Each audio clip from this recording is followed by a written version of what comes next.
Hey everybody, it's Mary. I'm here in my Canvas course at learn.maricopa.edu. And now that we've got a couple of weeks under our belt and people are kind of, getting over the initial Canvas questions, a lot of folks who have sort of laid out their courses and gotten all their assignments in now are asking me, well, how can I hide that stuff away from students? I don't want my students to see it.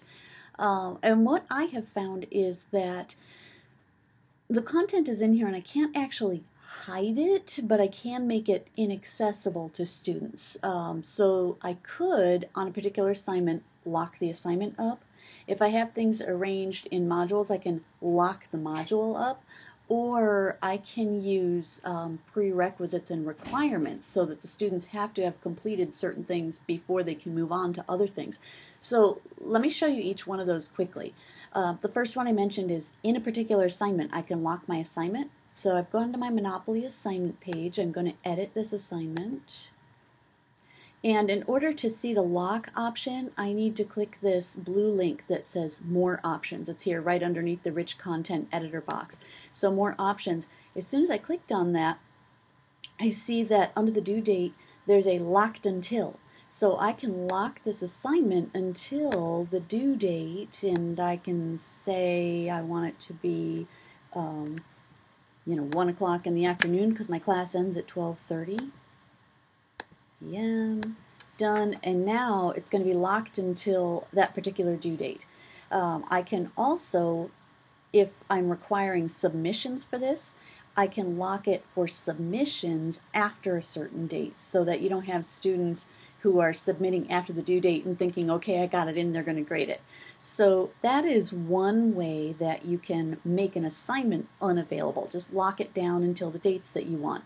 And it's pretty easy to do as you're going along and creating each assignment. You can just put these things in. Just remember that little extra additional options link that was there.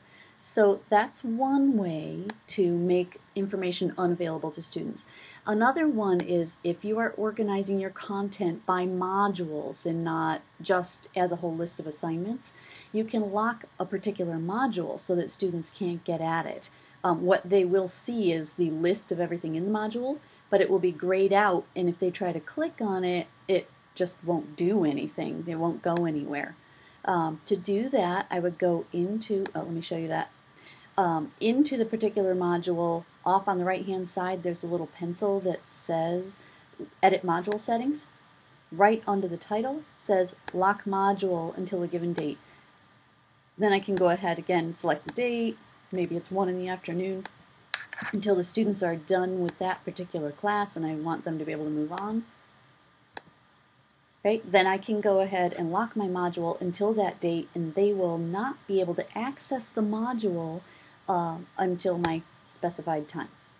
The third thing that you can do is to set up prerequisites and requirements, and again, with modules, to do that, you would go into the module editing. So for example, I have 2 modules here. I can go into the module settings for module 2, and you put in the name, but it says before students can view this module, and currently I have no prerequisites defined, but I could add a prerequisite and say they must complete Awesome Module 1 before they can move on to Module 2. And then update, and now students are going to have to get through the first module before they can get to the second module. Within a given module, you can require the students to not only go in order, but to complete certain things before they can move on. So I can, let me go to a real class where I have actual assignments here. Let's pick my very first actual content module. I'm going to go to that editing area where I'm editing the settings. And what I've been able to do is, to get to this module, they had to have completed the previous one, the Getting Started module, but also I was able to add requirements that says for the very first page, they had to have viewed that page before they can move on. For watching the micro episode 1, they had to have viewed it. This one is pretty useful for people. You can select from the pull down view the item.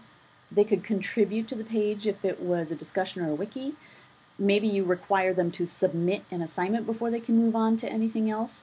With these practice quizzes that I have, what I'm trying this semester is they have 3 attempts, and in those 3 attempts they have to score at least 70% out of 100 before they can move on. So in order to add those requirements, let me close this because this is a long list, and go back to my simple course. If I wanted to add those kinds of requirements, I would say this module is complete when, let me add a requirement. It's complete when the student has viewed this is an assignment. It's going to be complete when the student has viewed this is a page, and this is going to be complete when, what was the third thing? This is a file. None of these are actual assignments, so I wouldn't be able to say they have to submit something. Most of these are just they have to view it before they can move on. But for assignments, again, you can require them to add something to a discussion. You can require them to submit something before they can move on. You can require them to meet a minimum score before they can move on. So just another way that you can prevent the students from moving forward or jumping around until they've completed the previous material.